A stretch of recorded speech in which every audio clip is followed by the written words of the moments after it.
ഏറെ നാൾ നീണ്ടുനിന്ന പ്രയത്നങ്ങൾക്കും അനിശ്ചിതത്വങ്ങൾക്കും ഒടുവിലാണ് ഗസയിൽ ഒരു വെടിനിർത്തൽ കരാർ പ്രാബല്യത്തിൽ വന്നിരിക്കുന്നത്. എന്നാൽ ഇപ്പോൾ അമേരിക്കൻ പ്രസിഡന്റിന്റെയൊക്കെ ഇത് സംബന്ധിച്ചുള്ള ചില പ്രസ്താവനകൾ പുറത്തുവരുമ്പോൾ ചില ആശങ്കയുളവാക്കുന്നുണ്ട് കാര്യങ്ങൾ കൂടി വരികയാണ്. അതായത് ഗസ വെടിനിർത്തൽ കരാർ നിലനിൽക്കുമെന്ന് തോന്നുന്നില്ല എന്നാണ് US പ്രസിഡന്റ് ഡൊണാൾഡ് ട്രംപ് പ്രതികരിച്ചത്. ഇത് അമേരിക്കയുടെ യുദ്ധമല്ലെന്നും ട്രംപ് പറഞ്ഞു. വെടിനിർത്തലിന്റെ ഒന്നാം ഘട്ടത്തിന് ശേഷം ആക്രമണത്തിലേക്ക് മടങ്ങുമെന്ന് ഇസ്രായേൽ മന്ത്രിയും സൂചന നൽകിയിരുന്നു. വെസ്റ്റ് ബാങ്കിൽ ഇസ്രായേൽ ആക്രമണത്തിൽ 10 പേർ കൊല്ലപ്പെട്ടു. ഇന്റർനാഷണൽ ഡെസ്കിൽ നിന്ന് BK സുഹൈലുണ്ട് വിവരങ്ങൾ നൽകാനായി.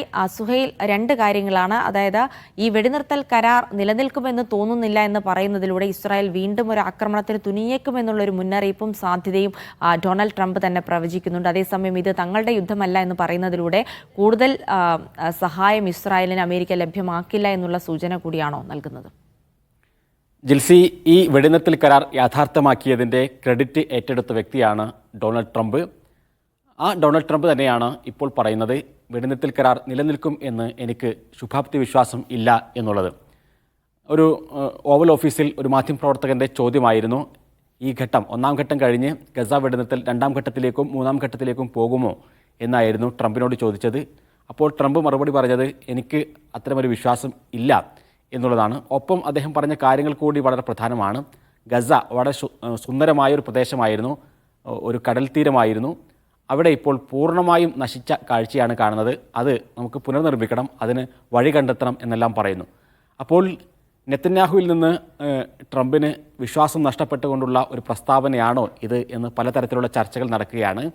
ഈ ചർച്ചകൾ ഒരു ഭാഗത്ത് നടക്കുമ്പോൾ തന്നെ അതിന് ഉപോത്പലകമായ രൂപത്തിലുള്ള പ്രസ്താവനകളാണ് ഇസ്രായേലിൽ നിന്ന് വന്നുകൊണ്ടിരിക്കുന്നത്. ഇസ്രായേൽ പ്രധാനമന്ത്രി ബെന്യാമിൻ നെതന്യാഹു ഈ 1-ാം ഘട്ട വെടിനിർത്തൽ ആരംഭിക്കുന്നതിന് തൊട്ട് ദിവസം നടത്തിയ പ്രഖ്യാപനത്തിൽ അദ്ദേഹം പറഞ്ഞു, 1-ാം ഘട്ടത്തിന് ശേഷം വീണ്ടും യുദ്ധത്തിലേക്ക് തിരിച്ചു വരാനുള്ള അർഹത ഇസ്രായേലിനുണ്ട്.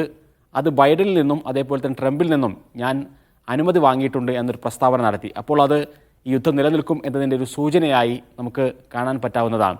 ഒപ്പം ഇസ്രായേലിലെ തൻ്റെ മന്ത്രിസഭയിലെ കക്ഷിയായ ബസലേൽ സ്മോട്രിച്ച് ധനമന്ത്രി, അദ്ദേഹം നടത്തിയൊരു പ്രസ്താവന കൂടി ഇതിനോട് ചേർത്ത് വായിക്കണം. അദ്ദേഹം പറഞ്ഞത്, ഞാൻ രാജിവെക്കാത്തത്, അദ്ദേഹത്തിൻ്റെ കൂടെ ഉണ്ടായിരുന്ന ഇറ്റാമർ ബെൻഗവിർ രാജിവെച്ചു, കൂട്ടുകക്ഷി മന്ത്രിസഭയാണ്, സ്മോട്രിച്ച് കൂടി രാജിവെച്ചാൽ ഒരുപക്ഷെ നെതന്യാഹുവിന് തന്നെ ഭരണം പോകും. പക്ഷെ ഇപ്പോൾ സ്മോട്രിച്ച് പറയുന്നത് തനിക്ക് നെതന്യാഹുവിൽ നിന്ന് ഉറപ്പ് കിട്ടിയിട്ടുണ്ട്, ഈ 1-ാം ഘട്ടം അവസാനിച്ചു കഴിഞ്ഞാൽ വീണ്ടും യുദ്ധം പുനരാരംഭിക്കും എന്നുള്ളതാണ്. അതിന് അമേരിക്കയുടെ പിന്തുണ കിട്ടിയിട്ടുണ്ട് എന്നും അത് നെതന്യാഹു തനിക്ക് വാഗ്ദാനം ചെയ്തിട്ടുണ്ട് എന്നും അതുകൊണ്ടാണ് താൻ രാജിവെക്കാത്തത് എന്നുമാണ് ബസലേൽ സ്മോട്രിച്ച് പറയുന്നത്.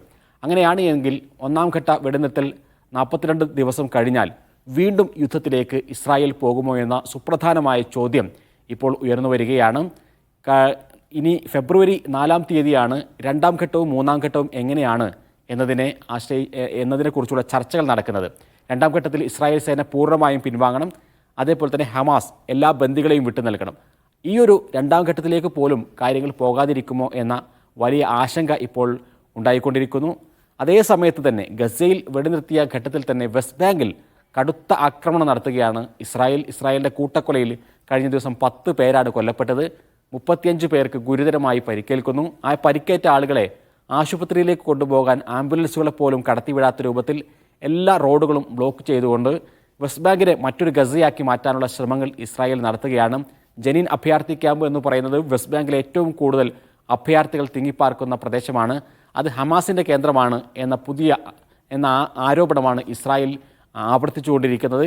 അവിടെയാണ് ഇപ്പോൾ കനത്ത ആക്രമണം നടത്തിക്കൊണ്ടിരിക്കുന്നത്. അപ്പോൾ 90 ഫലസ്തീൻ തടവുകാരെ വിട്ടയച്ചു എന്ന് നമ്മൾ പറയുമ്പോഴും അതേ സമയത്ത് തന്നെ അടുത്തൊരു ഘട്ടമാകുമ്പോഴേക്കും 90 പേരെ കൊലപ്പെടുത്താനുള്ള നീക്കങ്ങൾ ഇസ്രായേൽ നടത്തുന്നു. ഇസ്രായേലിൻ്റെ ഒരു വംശഹത്യ വെസ്റ്റ് ബാങ്കിലും നമ്മൾ കാണുന്നതാണ് ഈ കഴിഞ്ഞ ദിവസം നമ്മൾ കണ്ടത്.